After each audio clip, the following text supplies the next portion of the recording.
and I would like to show you how to customize your own extension cord. This is how the pros do it. So you take your male plug, it's a slide-on plug.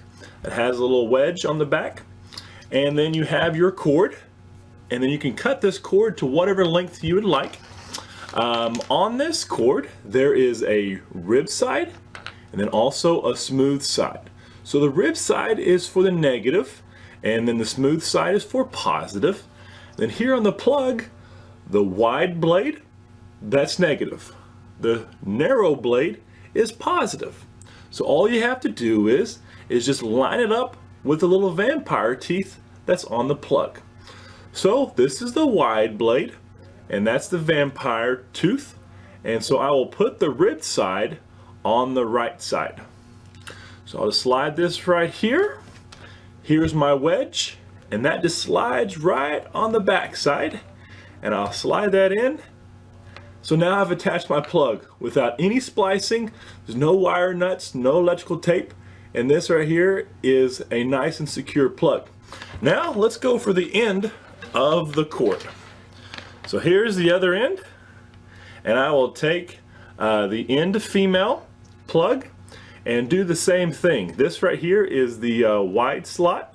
This is the narrow slot, so the wide slot is negative. So I've got my ribbed side there. There's my vampire tooth. It's going to be on the left hand side. And so I will just slide that right in, and then take my wedge and slide that on.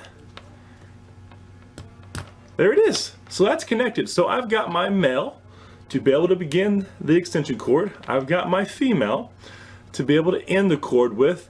And let's go ahead and add another female along the strand.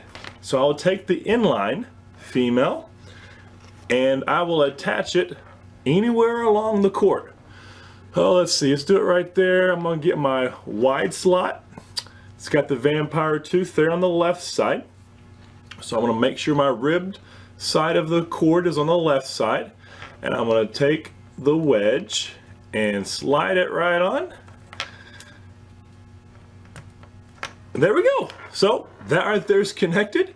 I've got my male, female inline, and female end, and I can add as many of these females along the cord as I'd want. So if you want to split off and light some bushes or light your pathway or go up on the roof to light your C9s, these cords make it great to customize it so that you can have a low profile but also get your power where you need it. So it's great for LED lights to go around your house. So thanks for tuning in, and hope to see you next time.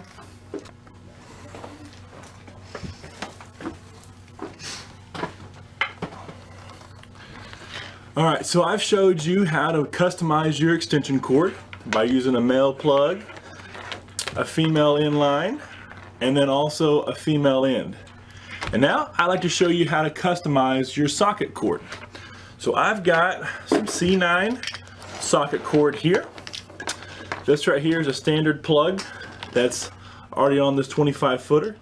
And so I've got my male plug. Let's just say that we're on the roof line and we've gone 80 feet. And you've got a 100-foot stringer of C9 socket cord. So now you want to cut it at 80 feet. So you're up on the roof line, you got your sockets here, and so let's say that right here is 80 feet. And so now I'm going to go ahead and cut this cord. So I'll take my cutters, snip it off. Now I've got two options here. I can either tape this off with electrical tape, so you just fold this over and tape it with some electrical tape, or you can add a plug onto it to be able to keep on going with your customized extension cord. So let's go ahead and add a female plug. So I've got my female inline here, and so it's kind of the same steps that you would do on the lamp cord as you would on the socket cord, because it's the exact same cord, it's just got sockets already built onto it. So here's my female end plug, and so I want to line the negative with the ribbed side. So there is the wide slot, and that's got the vampire tooth on the left side. So I will slide this in and then take my wedge and slide that right on the back side. and that slides right on. And so now I've got me a plug here. And so then I can plug in anything that I want to on the end of this right here. All right, so I've got my customized socket cord. Here's the plug that comes with it. And then I went 80 feet, and here is the end plug that I attached to it. Now I'm ready to add another female plug along the socket cord line because I want to light a wreath. And so instead of having to run another extension cord, I can just Y off of this cord here by adding a female plug. So I've got my wide slot there, and I'm gonna line that up with the vampire tooth. So the wide slot always goes to the rib side. And so then I'll take my wedge and slide this right on. And now I am ready to run a cord down to my wreath. And so these right here are really easy to be able to add on, to be able to get power wherever you need it, especially whenever you're using LED lights, because LED lights take hardly any power, and so I don't have to worry about overloading this cord.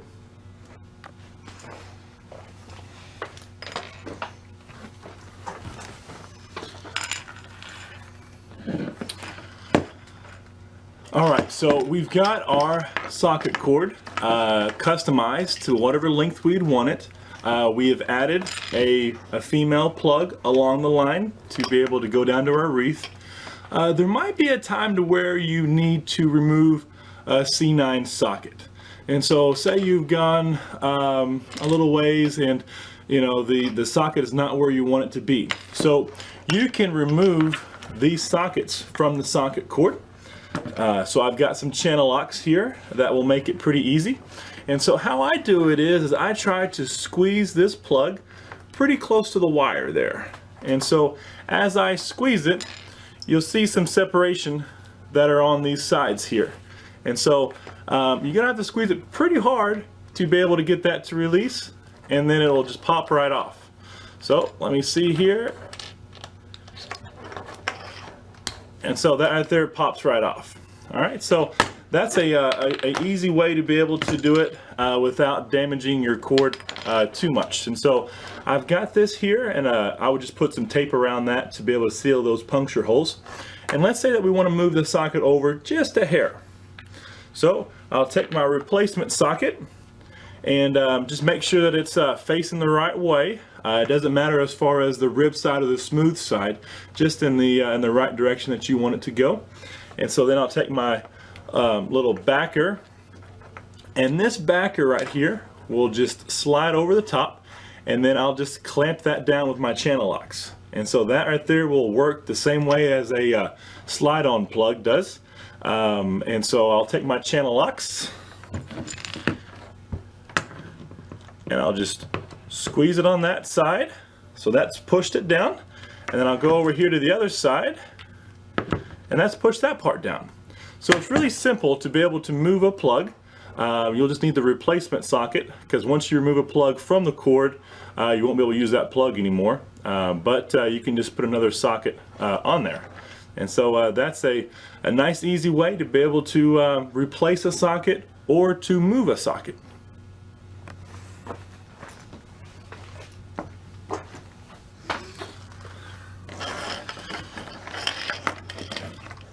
Alright, so we've customized our socket cord. We've got the main plug here. We've gone around and put in an inline female, and then also we've got our end female as well. And so now that we've got the socket cord customized, we can start screwing in these bulbs. And so these right here are the C9 SMD bulbs. I've chosen warm white for this application here. So you just take and just slide these sockets right in.